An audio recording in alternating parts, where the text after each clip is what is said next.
ప్రభునందు ప్రియ దేవుని బిడ్డలారా, మీకందరికీ మరి ఈస్టర్ శుభాకాంక్షలు తెలియజేస్తున్నాను. అందరికీ వందనాలు. మరి దేవుడు ఈ యొక్క నది ప్రాంతంలో, ఈ అడవి ప్రాంతంలో ఈ రీతిగా అందరూ తల్లి పిల్లలతో కుటుంబ సమేతముగా మరి ఈ ప్రాంతానికి చేరి ఎందుకొరకు మనం ఏ రీతిగా దేవుని ఆరాధిస్తున్నామంటే, యేసయ్య సమాధి ఇక్కడ ఏమైనా ఉందా? యేసయ్య సమాధిని ఏమైనా చూడడానికి మనం వచ్చామా? యేసు తిరిగి లేచాడో లేదో అని. ఆనాడు స్త్రీలంతా కూడా వెళ్ళారు. స్త్రీలు, మగ్దలేనే మరియ, తర్వాత కొందరు స్త్రీలు ఆయనకు సమాధి దగ్గరికి వెళ్ళారు. వెళ్తే సమాధి ఖాళీ సమాధి ఉంది. సమాధిలో యేసు లేడు. సమాధి తెరవబడింది. అప్పుడు ఆశ్చర్యపోయారు. అప్పుడు మరి దేవుని లేఖనాల్లో యేసుక్రీస్తు తిరిగి లేచినట్టుగా గాస్పల్స్లో ఉంది. ముఖ్యంగా మరణము మనిషికి చాలా చాలా మరి ప్రమాదాన్ని, భయాన్ని కలిగిస్తుంది.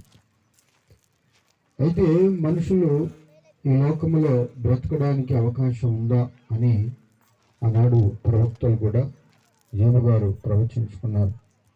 మరణమైన తర్వాత నరులు బ్రతుకుదరా అనే విషయాన్ని ఆయన అప్పుడే సందేహాత్మకంగా ఆ విషయాన్ని ప్రవచించుకున్నారు. అయితే నిజముగా మరి యేసుక్రీస్తు ద్వారా ఒకవేళ యోబు గారు ఆ రీతిగా ప్రవచించుకున్నా, మరి మిగతా ప్రవక్తలు, చాలా మంది ప్రవక్తలు మనిషికి పునరుత్థానం ఉంది, మరణంలో నుంచి తిరిగి లేవగలడనే విషయాన్ని కూడా అనేక మంది తెలియజేస్తూ ఉన్నారు. మనం గమనిస్తే బైబిల్లో ఎహెజ్కేలు ప్రవక్త ఉన్నారు. ఆయన కూడా మరి మనిషికి మరణమైన తర్వాత పునరుత్థానం ఉంది అనే విషయాన్ని తెలియజేసినట్టుగా మనం గమనిస్తున్నాం. క్రీస్తునందు ప్రియ దేవుని బిడ్డలారా, యేసుక్రీస్తు వారు మరణించి తిరిగి లేచారన్న సందర్భంగా యేసయ్య దేవుడని, యేసయ్య దేవుని కుమారుడని, ఆయన రక్షకుడు, విమోచకుడు, పరిశుద్ధుడు, పాపము లేనివాడు, ఈ లోక పాపమంతటిని పరిహరించడానికి ప్రభువైన యేసుక్రీస్తు వారు ఆయన లోకములో మరణించి తను తాను అప్పగించుకొని శిలువ మరణాన్ని పొంది సమాధి చేయబడ్డాడు. సమాధి చేయబడడానికి ముందుగా, ఆయన శిలువ వేయడానికి ముందుగా నేను మరణించి తిరిగి లేస్తానని చెప్పాడు.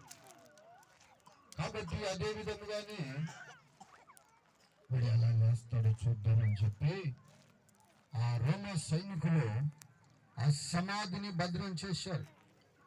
అరిమతయి యోసేపు అనే సమాధి త్రవ్వించుకున్నాడు తన కొరకు తాను.